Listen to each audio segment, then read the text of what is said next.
31 days and 25,000 miles, it's safe to say I am head over heels in love with this car.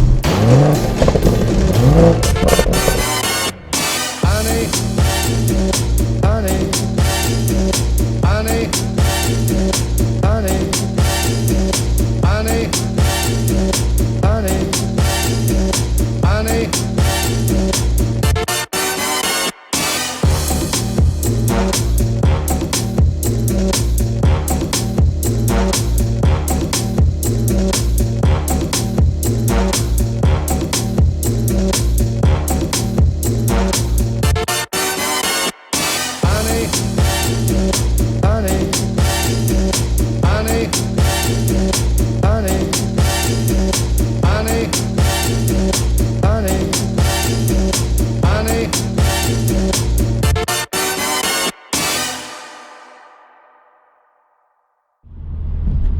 Hello everyone and welcome to another video.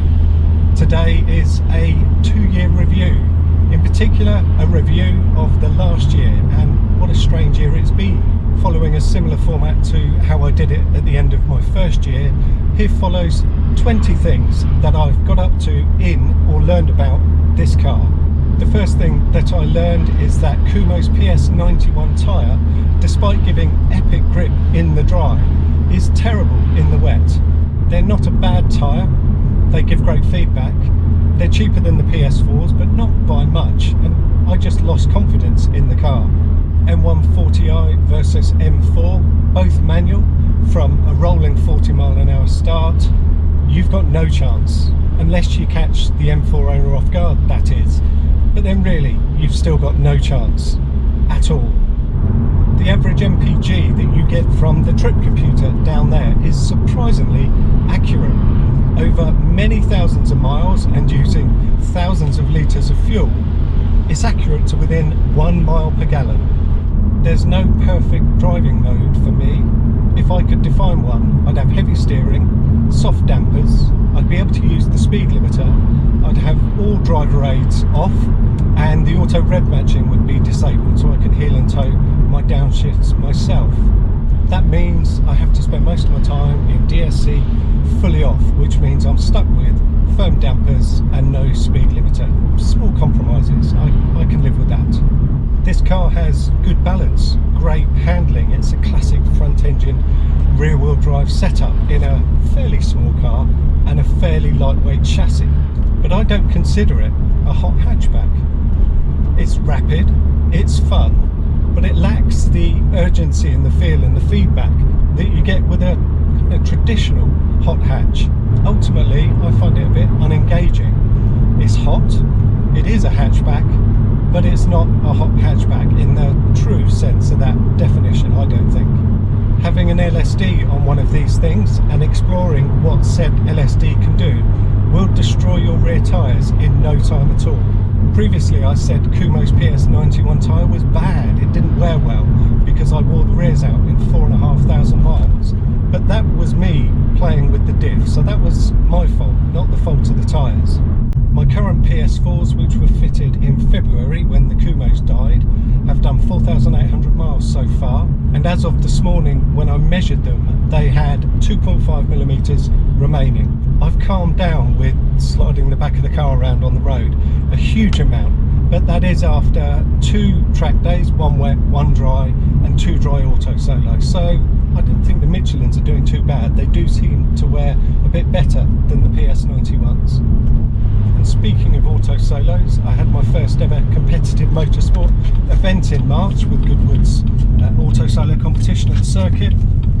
I spent the entire day having a great time, learning my way, but clouting cones and picking up penalties all day long. But still, I set the fastest time in my class and the fastest time overall on the day. Only I didn't. There's a video up there if you want to see what actually happened, but it just made me more determined to try a bit harder, be a bit cleaner next time out at the second event, which was happening later in the year. So it's been 2 years. That means 2 years ago today I said goodbye to my Focus RS.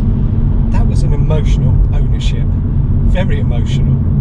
It was originally meant to be a long-term thing, I mean a very long-term thing, but 2 head gasket failures in 19,000 miles, that just wasn't for me.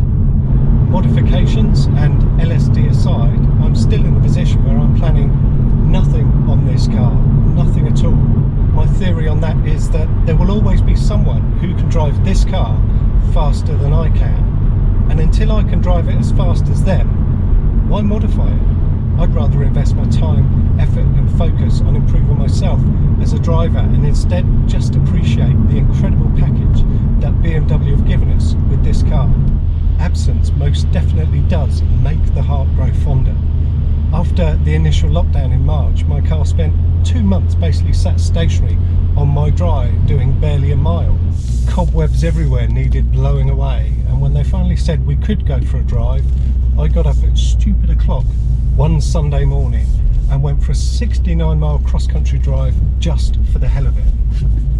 I will never forget how that drive made me feel.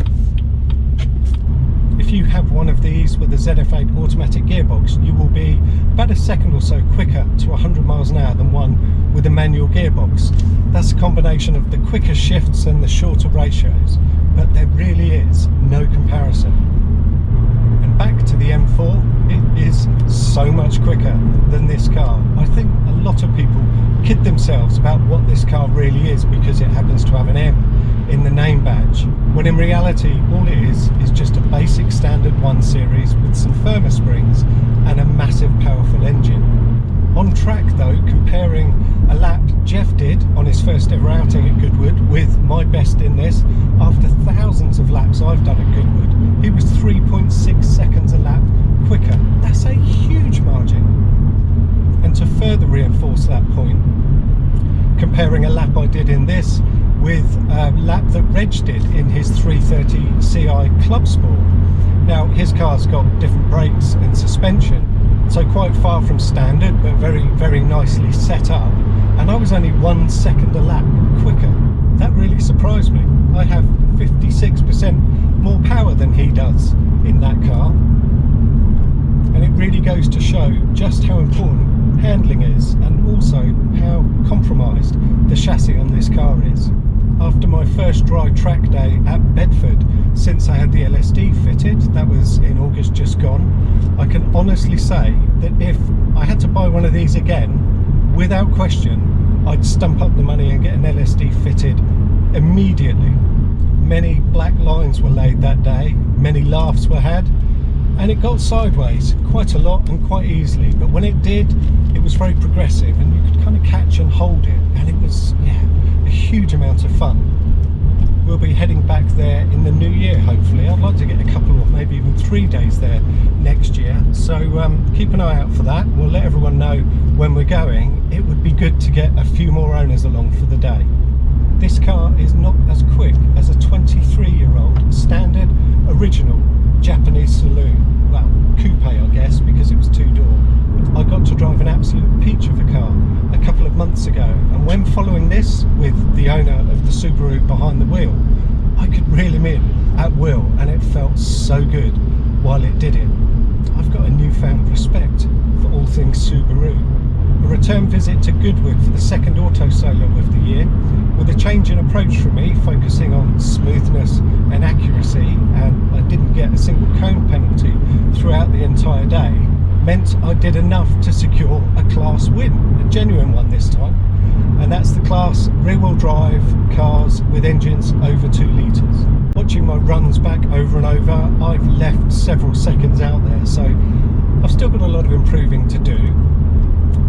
Wasn't enough for fastest on the day, but I came 5th overall out of 36 entrants. Unless the Caterhams and Petrolped stay at home, I think not a class win, an overall win on the day is a bit out of reach for me. Now it's time for some numbers and charts and data, and we'll start with the MPG. You can see from this where there was a couple of months earlier in the year where I didn't get to fill it up at all because it didn't move anywhere, and you can also see the Bedford track day in late August.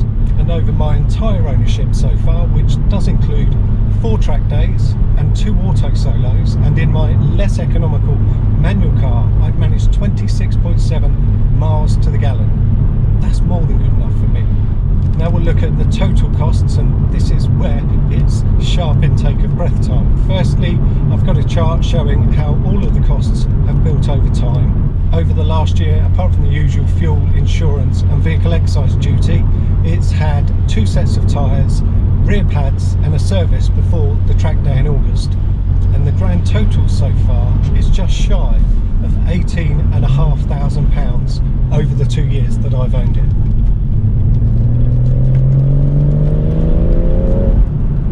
I think people are starting to realise how good these cars are, particularly the fact that they're unique, they're never going to be repeated, they're great value, and they have got epic performance. Over the last 12 months and 10,000 miles, I've only suffered depreciation of about £1,500. Now these figures have come from We Buy Any Car valuations that I update every now and then, but you can see that the price is held very firm over the last 12 months, but for some reason, as of this morning when I checked it dropped £1,500. Now I know there's some debate over the source of the valuation, but it really doesn't matter because I'm never getting rid of this thing. What 2020 has done for me is take my daily commute away, so my miles are now building much more slowly, and all the miles from this point onwards are pretty much leisure and fun, and that means that I can continue to enjoy this perfect and unique car for many, many, many years to come. As always, like, share, subscribe, and thank you very, very much for watching.